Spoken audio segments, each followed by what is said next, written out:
le Seigneur, bonjour. Très heureux de vous retrouver à nouveau dans ce nouveau numéro, pratiquement le dernier de la semaine d'Exomate.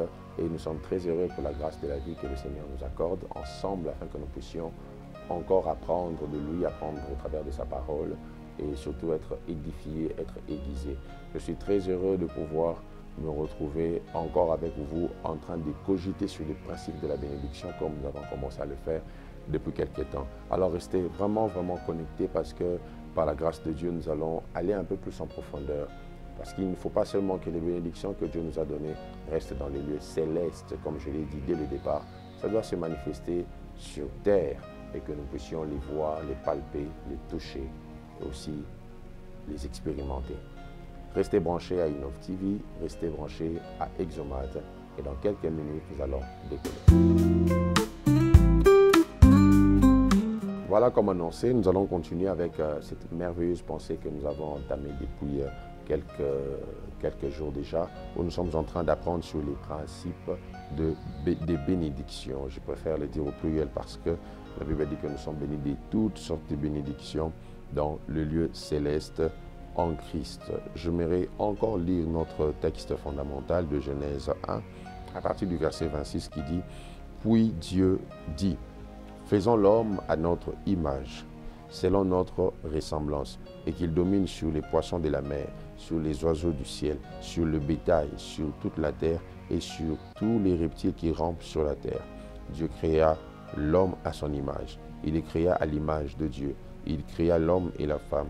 Dieu les bénit et Dieu leur dit, soyez féconds, multipliez, remplissez la terre et l'assujettissez, et dominez sur les poissons de la mer, sur les oiseaux du ciel et sur tout animal qui se meut sur la terre. » Tel est le premier contact, soit la première conversation entre Dieu et l'homme. Lorsque l'homme a été placé au jardin, Dieu le bénit. Et Dieu lui dit ce qu'impliquait cette bénédiction.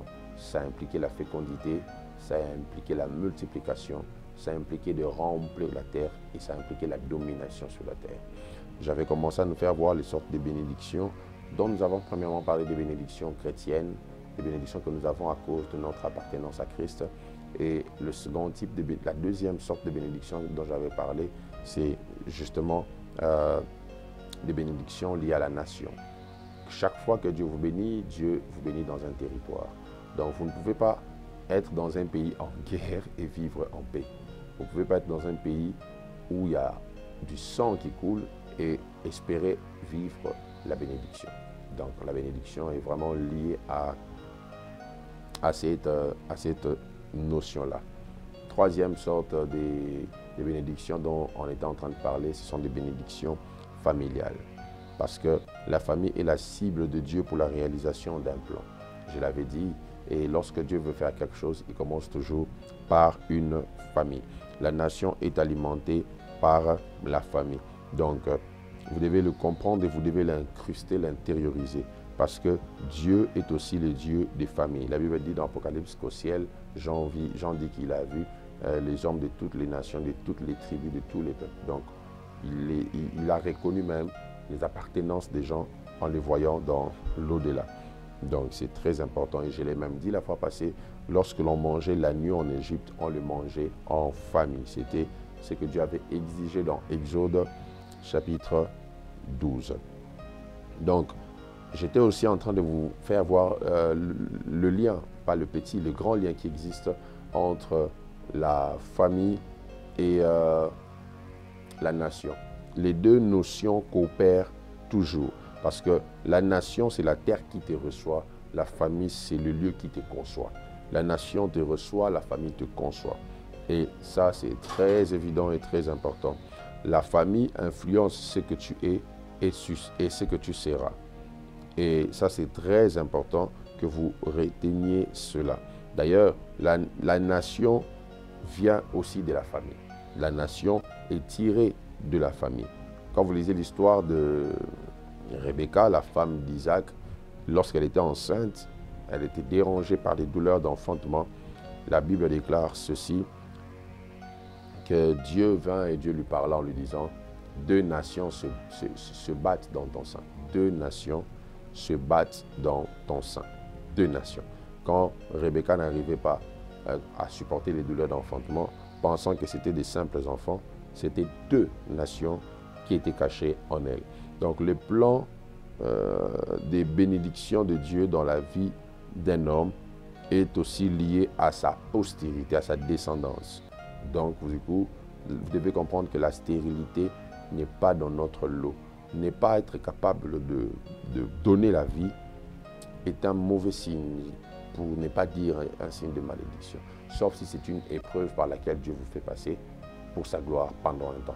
Mais si ce n'est pas ça, l'incapacité à produire, à enfanter est un grand signe de malédiction.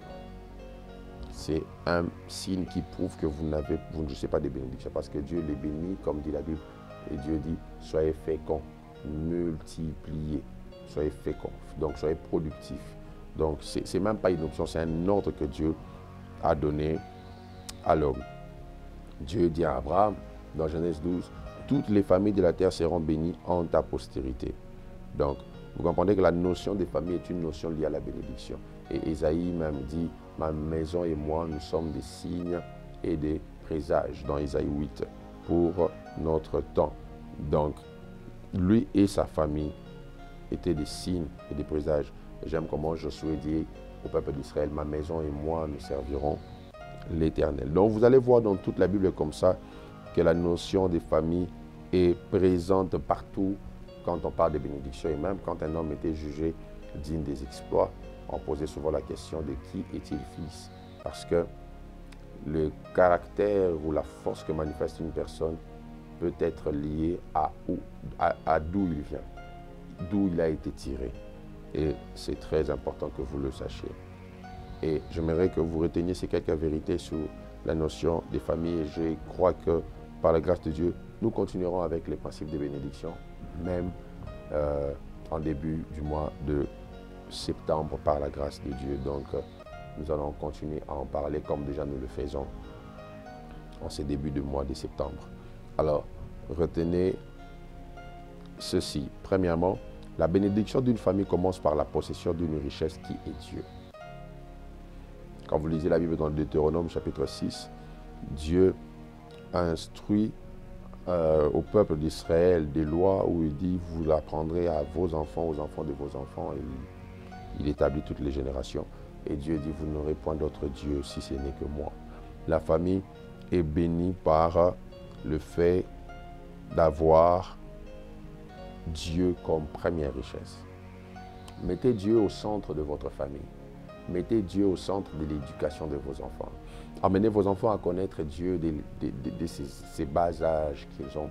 Amenez vos enfants à soupirer, à désirer Dieu dès maintenant. Et vous verrez que lorsqu'ils seront grands, comme dit Proverbe, ils ne vont pas se détourner de cette voie du Seigneur. Instruisez vos enfants à croître, à évoluer dans l'élan de la connaissance de Dieu. Et ce transfert entre ascendant et descendant doit se faire avec beaucoup d'insistance, beaucoup de passion et beaucoup de contextualisation aussi, bien sûr. Il faut tenir compte du contexte dans lequel nous sommes, pas pour diluer le message, mais pour le présenter de la meilleure des manières. Deuxième vérité que j'aimerais nous dire, c'est que lorsque Dieu veut bénir, il travaille avec les familles. Et lorsque le diable veut détruire, il cible aussi les familles. Lorsque vous lisez la Bible dans Genèse chapitre 3, vous verrez que la femme qui n'avait pas encore d'enfant a fait une erreur et cette erreur a amené le péché. Il n'y avait pas encore d'enfant. Adam et Ève n'avaient pas d'enfant. Mais quand vous arrivez dans Genèse chapitre 4, ils ont maintenant là des enfants qui étaient absents lorsque eux ont péché, mais leurs enfants aussi ont péché. Donc quand Dieu veut bénir, il cible les familles, et quand le diable aussi veut détruire, il cible les familles. Donc Dieu a utilisé la famille pour pouvoir donner l'ordre des bénédictions, et le diable a utilisé aussi la famille pour déposer la sémence du péché qui est entrée jusqu'au niveau du sang et s'est transmise de génération en génération. Troisièmement, vous devez savoir que la plus grande richesse dans une famille, c'est l'éducation. Ça, j'aimerais le dire, l'une des plus grandes richesses dans une famille, c'est l'éducation. Proverbe 22:6 le fait voir. Instruis l'enfant selon le chemin qu'il doit suivre et quand il va croître, il ne s'en détournera pas. L'éducation est une bénédiction dans la famille. Ayez des enfants que vous éduquez bien. Et quand je parle d'éducation, je parle aussi de scolarisation. Prenez le soin de faire étudier vos enfants aux écoles qui correspondent à vos moyens. Prenez le temps de veiller à leur éducation afin qu'ils apprennent, qu'ils connaissent, qu'ils expérimentent un développement bien orienté par la parole de Dieu. Quatrièmement, vous devez savoir que la famille te donne certains avantages ou des avantages par procuration. La famille vous donne des avantages ou même des désavantages par procuration. Vous savez, il a suffi que David puisse penser à Jonathan pour qu'il puisse chercher à faire du bien à Méphibosheth. C'était juste ça, dans 2 Samuel chapitre 21. Il a suffi qu'il puisse penser à ça, que l'on puisse, qu'il puisse donner l'ordre qu'on cherche pour lui Méphibosheth. Je vois souvent, en certains endroits, quand vous arrivez, il suffit que l'on entende votre nom, on vous identifie à quelqu'un, et à cause de cette identification, automatiquement, ça vous ouvre une porte de bénédiction. Et automatiquement aussi, vous devez savoir, vous pouvez hériter des désavantages par procuration à cause du nom de votre famille. Aujourd'hui, en Allemagne, il est même interdit de citer le nom d'Hitler. Vous pouvez faire la prison rien qu'en ayant cité ce nom-là. Alors imaginez que vous portez ce nom-là. Donc automatiquement, on peut vous fermer même les portes de ce territoire. Vous pouvez même être chassé de la contrée à cause du nom. À cause du nom. Ainsi, j'aimerais même dire à un père, à une mère, quand vous vivez, sachez que chaque acte que vous posez construise votre nom. Et votre nom est un héritage que vous allez laisser. Et cet héritage pourra avoir de l'influence positive ou négative. Tout dépendra de comment est-ce que vous allez vivre sur cette terre. Votre nom se construit par les événements, les actes que vous posez. Pourquoi quand Dieu veut rendre Abraham grand, il rend son nom grand? Parce que votre nom, c'est ce qui vous représente partout où vous êtes absent. Votre nom, c'est ce qui vous représente partout où vous n'êtes pas arrivé. Quand le diable veut vous détruire, il salit votre nom. Quand Dieu veut vous élever, il bâtit votre nom. Faites attention. Chaque acte que vous faites s'identifie à vous par votre nom. Veillez à avoir un nom qui ne fait pas insulter ou qui ne fera pas insulter vos descendants. Autre chose que j'aimerais nous dire sur la famille, et c'est par là que je vais m'arrêter avec les bénédictions liées à la famille, c'est que nos exploits et échecs nous font identifier à nos familles. Nos exploits, tout comme nos échecs, nous font identifier à nos familles. Regardez cette question générique qui revient souvent dans la Bible lorsqu'un homme faisait des exploits ou commettait des erreurs. On posait souvent la question de savoir de qui est-il le fils. Il est de quelle tribu, il est d'où. Donc, votre nom peut vous identifier à la réussite comme à l'échec. Votre famille, pardon. Donc, c'est important, surtout, de pouvoir comprendre que on cherchera à savoir d'où vous venez. Vous savez, à l'époque, on négligeait un peu ça, mais aujourd'hui, surtout avec la politique ici au Congo, on voit comment est-ce que lorsque quelqu'un est nommé, on fouille pour savoir d'où il vient, il est de qui, est-ce qu'il est de père et de mère, est-ce qu'il est digne d'avoir ce poste par son identité. Donc cela est très important.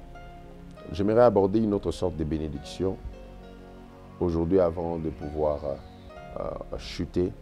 C'est la bénédiction de la santé. Alors moi je vais lire pour vous et ces déclarations vont prendre vie en vous, surtout si vous êtes malade, si vous souffrez, vous avez des problèmes de santé, car Dieu nous a donné droit à des bénédictions liées à la santé. La Bible déclare dans le psaume 91, « Celui qui demeure sous l'abri du Très-Haut repose à l'ombre du Tout-Puissant. Je dis à l'Éternel, mon refuge et ma forteresse, mon Dieu en qui je me confie. Car c'est lui qui te délivre du filet de l'oiseleur, de la peste et de ses ravages. Il te couvrira de ses plumes et tu trouveras un refuge sous ses ailes. Sa fidélité est un bouclier et une cuirasse. Tu ne craindras ni les terreurs de la nuit, ni la flèche qui vole de jour, ni la peste qui marche dans les ténèbres, ni la contagion qui frappe en plein midi. Que 1000 tombent à ton côté et 10 000 à ta droite, tu ne seras pas atteint. De tes yeux seulement tu regarderas et tu verras la rétribution des méchants. Car tu es mon refuge, ô Éternel. Tu fais du Très-Haut ta retraite. Aucun malheur ne t'arrivera. Tu dis amen à ça. Aucun fléau n'approchera de ta tente, car il ordonnera à ses anges de te garder dans toutes tes voies. Ils te porteront sur les mains, de peur que ton pied ne heurte contre une pierre. Tu marcheras sur le lion et sur l'aspic. Tu fouleras le lionceau et le dragon. Puisqu'il m'aime, je le délivrerai. Que Dieu te délivre de la maladie qui dérange ton corps. Je le protégerai puisqu'il connaît mon nom. Il m'invoquera et je lui répondrai. Je serai avec lui dans la détresse. Je le délivrerai et je le glorifierai. Je le rassasierai des longs jours et je lui ferai voir mon salut. Le dernier texte que j'aimerais aussi nous lire afin que cela soit une déclaration que vous aurez à faire chaque fois que vous serez malade. 3 Jean, verset 1. Et le verset de la Bible déclare ceci. L'ancien Agaius, et aujourd'hui c'est à toi que moi je m'adresse, le bien-aimé que j'aime dans la vérité.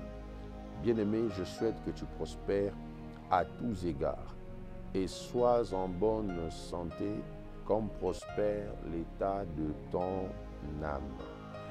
Dieu veut te voir prospérer. Dieu veut te voir en bonne santé. Et il dit, comme prospère l'état de ton âme. Lorsque tu as une âme prospère, tu auras une santé prospère.